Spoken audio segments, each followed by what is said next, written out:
சென்னையிலிருந்து செஞ்சியை நோக்கி வரும்பொழுது இந்த இடம் ரொம்பவே அழகா இருக்கேன்னு சொல்லிட்டு ரேண்டமா நாங்க நின்ன இடம் தான் இது. இங்க வந்து பார்க்கும்போது தான் தெரியுது இது ஒரு கோவில். ஆனா பெருசா பராமரிப்பு இல்லாம இருந்த கோவில் தான். அதனால பக்கத்துல இருக்கவங்க கிட்ட கேட்கும்போது தான் தெரிய வந்தது இது ஒரு சிவன் ஆலயமா.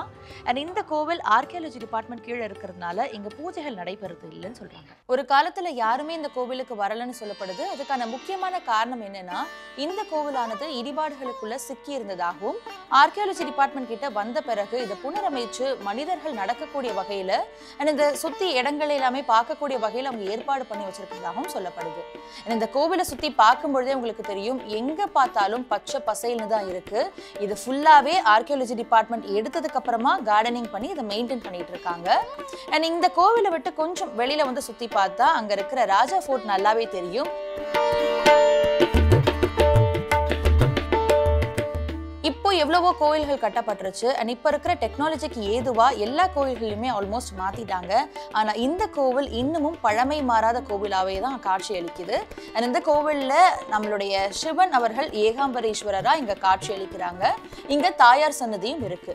ஆனா பொதுவா சிவன் கோவில்ல பார்க்கும்பொழுது நந்தியானவர் வெளியில தான் இருப்பாரு. ஆனா இந்த கோவில்ல மட்டும்தான் ஏகாம்பரேஸ்வரர் இருக்கிற அந்த கர்ப்ப கிரகத்துக்குள்ளேயே ஒரு சின்ன நந்தி அவர்கள் இருக்காங்க. இங்க இருக்கிற தாயார் சன்னதியில தாயாருடைய பெயர் என்ன நம்மளுக்கு சரியா தெரிய வரல. ஆனா இந்த சன்னதியில தாயாருடைய சுரூபமும் இருக்கான்றது தெளிவா தெரியல. ஏன்னா இங்க வெளிச்சம் வராத காரணத்தினால உள்ள தாயார் இருக்காங்களா இல்லைன்னு உங்களுக்கு தெரியல. இங்க ஏகாம்பரேஸ்வரர் அலங்காரம் இல்லாத ஒரு தோற்றத்துலதான் காட்சி அளிக்கிறாரு. நிறைய பில்லர்ஸ் கொண்டு எழுப்பப்பட்ட இந்த கோவில் சிவன் கோயில்னு தான் சொல்லப்படுது. ஆனா இங்க இருக்கிற கடவுள் சிவனா இருந்தாலும் தூண்கள்ல எல்லாத்துலயுமே சங்கு சக்கரம், பெருமாளுடைய சிலைகள், சிற்பங்கள் தான் பொறிக்கப்பட்டிருக்கு. அது எப்படி சிவன் கோவில்ல பெருமாள் கோயிலுடைய சின்னங்கள்லாம் பொறிக்கப்பட்டிருக்கு நமக்கு தெரியல. பல்லவர் காலத்து கோவில்கள்ல மட்டும்தான் இந்த மாதிரி சிவன் விஷ்ணுவை ஒப்பிட்டு சொல்லக்கூடிய சிற்பங்கள் அண்ட் எழுத்துக்கள்லாம் பொறிக்கப்பட்டிருக்கும். பொதுவா எல்லா கோவில்களிலுமே சிவன் கிழக்கு பார்த்த மாதிரி இருப்பாரு. ஆனா இந்த ஒரு கோவில்ல மட்டும்தான் சிவன் மேற்கு பார்த்த மாதிரி அமர்ந்திருப்பாராம். இந்த கோவிலானது 16ஆம் நூற்றாண்டு கட்டப்பட்ட கோவில்ன்ற மாதிரி ஆர்கியாலஜி டிபார்ட்மெண்ட் மூலமா சொல்லப்படுது. அப்படின்னா இந்த பகுதி விஜயநகர காலத்து, அப்படி இல்லைன்னா நாயகர் காலத்து, அவங்களுடைய ஆட்சி காலத்துலதான் இந்த கோவில் கட்டப்பட்டிருக்கணும். இருந்தாலும் ஷியோரா இது எந்த மன்னர்களுடைய ஆட்சி காலத்துல கட்டப்பட்டது அப்படின்ற வரலாறு இன்னும் சரியா கிடைக்கப்படல. என் கோவில்ல தாயாருடைய பெயர் சரியா தெரியல. அவங்க சன்னதியில தாயார் சுரூபம் இருக்கான்னு கூட சரியா தெரியல. கோயிலுடைய சில பில்லர்ஸ்ல மட்டும் ஆஞ்சநேயர், முருகர், விநாயகருடைய உருவங்கள்லாம் பொறிக்கப்பட்டிருக்கு. அதெல்லாம் நமக்கு எடுத்துக்காட்டுற வகையில பெயிண்டிங் மூலியமா கொஞ்சம் ஸ்பெஷலா காட்டியிருக்காங்க. மற்றபடி நான் முன்னாடியே சொன்ன மாதிரி பெருமாளுடைய சுரூபங்களும் அவருடைய சங்கு சக்கரங்கள் மாதிரியான அவர் சார்ந்த பொருட்கள் தான் பெருசா பொறிக்கப்பட்டிருக்கு. இந்த கோவில் ஒரு காலத்துல ரொம்பவே பிரம்மாண்டமான கோவிலா தான் இருந்திருக்கும்னு நினைக்கிறேன்.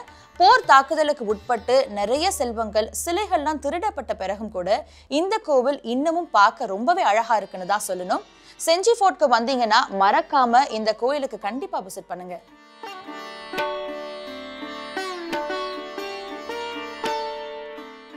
இந்த கோவிலை பொறுத்த வரைக்கும் முன்னாடியே சொன்ன மாதிரி இது ஆர்கியாலஜி டிபார்ட்மெண்ட் கீழே இருக்கிறதுனால இங்க பூஜைகள் கிடையாது. இங்க சிவனுடைய சன்னதி மட்டும்தான் இருக்கு. இருந்தாலும் அங்க வந்து பூஜை நடக்கிறது இல்லைன்னு சொல்றாங்க.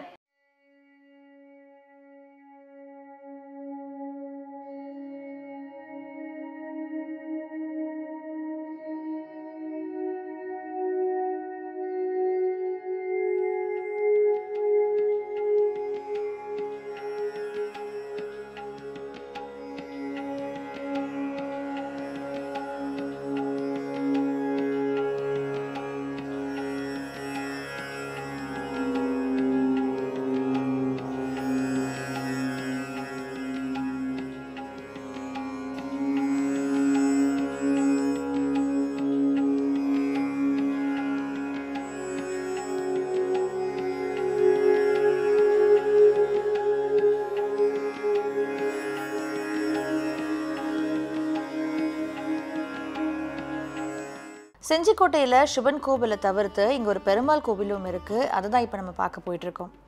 நம்ம எவ்வளவோ இடங்களை பார்த்துருப்போம், எவ்வளவோ கோயில்களுக்கு போயிருப்போம்.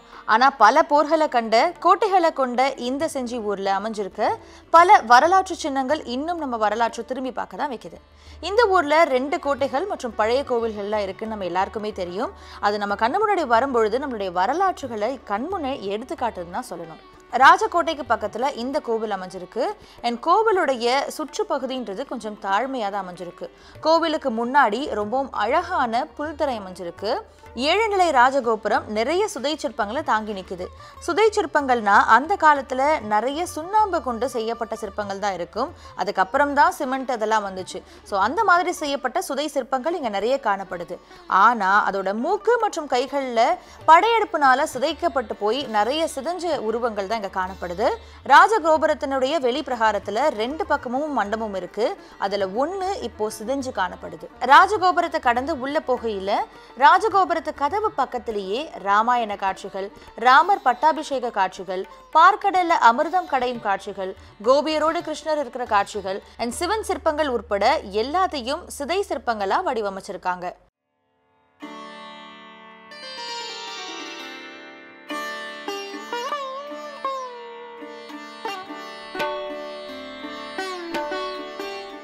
கோவிலுக்கு உள்ளேயே கல்யாண மண்டபம், 1000 கால் மண்டபம், உற்சவர் மண்டபம், இது எல்லா மண்டபங்களும் இருக்கு. கல்யாண மண்டபத்துல இருக்கிற தூண்கள் ஒரு கல்லால ஆன தூண்கள். இது எல்லாமே நம்ம பார்க்கறதுக்கு 1000 கண்கள் இருந்தாலும் பத்தாதுன்னு தான் சொல்லணும். இங்க இருக்கிற தூண்களை எடுத்துட்டு போய் தான் பாண்டிச்சேரியில இருக்கிற காந்தி மண்டபத்துல சுற்றி இருக்கிற 8 தூண்களை அமைச்சிருக்காங்கன்னு ஒரு வரலாறு சிறப்பு இருக்கு. இந்த கோயிலானது 16ஆம் நூற்றாண்டுல நாயகர்களால கட்டப்பட்டது. முத்தையாலு நாயக்கர்ன்றவர்னால கிபி 1540 இருந்து கிபி 1550 ஆண்டுகள் காலகட்டத்துல இந்த கோவில் கட்டப்பட்டது. இந்த கோவிலானது 3 போர்களை கண்டிருக்கின்றதா இந்த கோவிலுடைய மிக சிறப்பான விஷயமே. ஆற்காடு நவாபுக்கும் ராஜா தேசிங்குக்கும் இடையே ஏற்பட்ட போர், அப்புறம் இந்து முஸ்லிம் போர், இறுதியா ஆங்கிலேயர்கள் இந்த கோவிலை வெடி வச்சு தகர்த்தாங்க அப்படின்னு பல போர்களை கண்ட கோவில் தான் இந்த கோவில்னு சொல்லப்படுது. இங்க இருக்கிற கோவில் தூண்கள் அண்ட் பொன் பொருள் எல்லாத்தையும் எடுத்துட்டு போயிட்டதாகவும் வரலாற்று குறிப்புகள் இருக்கு. இதுக்கு முன்னாடி இந்த கோவிலுடைய கருவறையில பெருமாள் இல்லாம இருந்தாரா, கடந்த 10 வருடங்களுக்கு முன்னாடியே புதுசா பெருமாளை பிரதிஷ்டை பண்ணி வழிபடுறாங்க.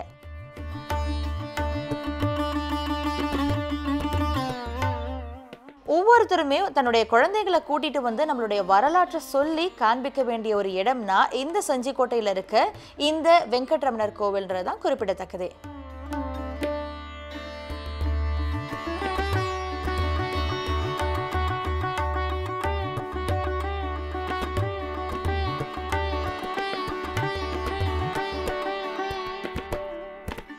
சிவன் கோவில் அண்ட் பெருமாள் கோவிலை தொடர்ந்து இப்போ நம்ம வந்திருக்க இடம் தான் செஞ்சிக்கோட்டை.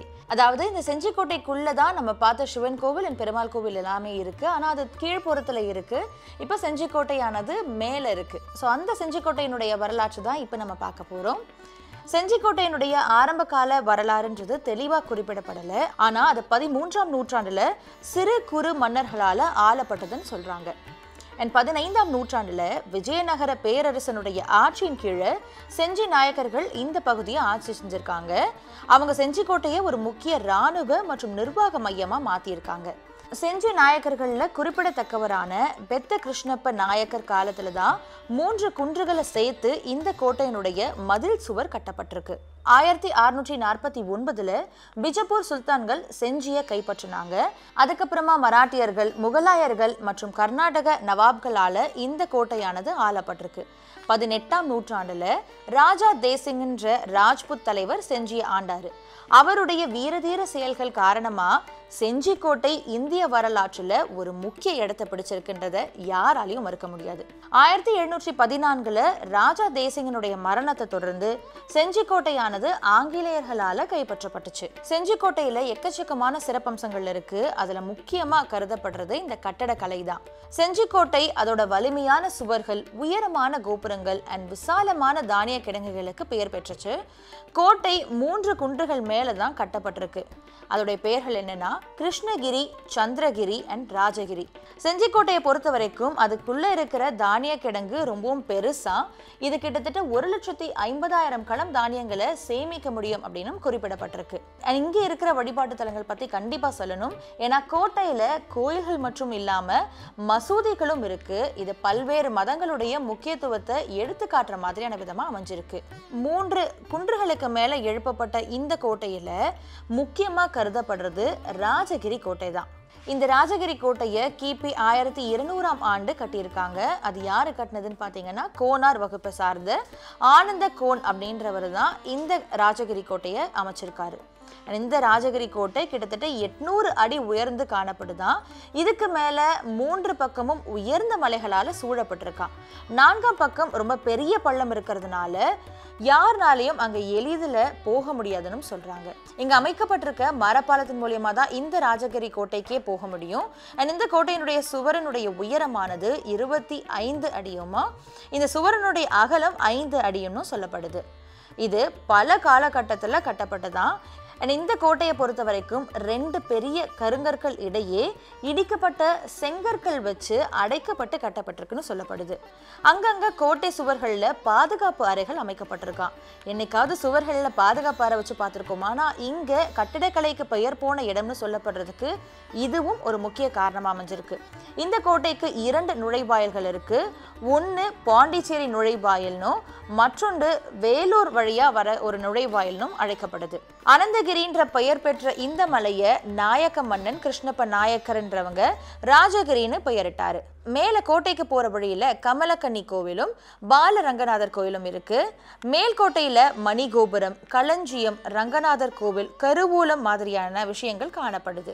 உள்கோட்டையில வெடிமருந்து கூடம், களஞ்சியம், பஜனை கோயில்ன்ற சொல்லப்படுற வேணுகோபால் கோவில், படிக்கட்டுகளோடு காணப்படுற குளம், கல்யாண மஹால், குதிரைகள் கட்டுமிடம், உடற்பயிற்சி கூடம், யானை கட்டி மண்டபம், யானை குளம், அகழ்வாய்வு செஞ்ச இடம், இந்த மாதிரி எக்கச்சக்கமான இடங்கள் இந்த கட்டிடத்துக்குள்ள காணப்படுது. கீழ்கோட்டையில சக்கரை குளம், செட்டி குளம், சதாத்துல்லா கான் மசூதி, சிவன் மற்றும் அம்மன் கோயில்கள், வெங்கட்ரமணா கோவில் இது எல்லாமே இருக்கு. மராத்திய ஆட்சி காலத்துல இந்த கோட்டை சுவர்கள் பலப்படுத்தப்பட்டிருக்கு. மேலும் இங்க கண்காணிப்பு கோபுரங்களும் கட்டப்பட்டிருக்கு. இப்படி ஒரு சிறப்பு வாய்ந்த கோவில்கள் இப்படி ஒரு சிறப்பு வாய்ந்த கோட்டைகளை நம்ம பார்க்காம இருக்க முடியுமா? அதனால வாழ்க்கையில ஒரு வாட்டியாவது இந்த மாதிரியான வரலாற்று சிறப்புமிக்க இடங்களை உங்க குடும்பத்தோட போய் கண்டிப்பா விசிட் பண்ணி அந்த எக்ஸ்பீரியன்ஸ் எப்படி இருந்ததுன்றதை மறக்காம ஷேர் பண்ணுங்க.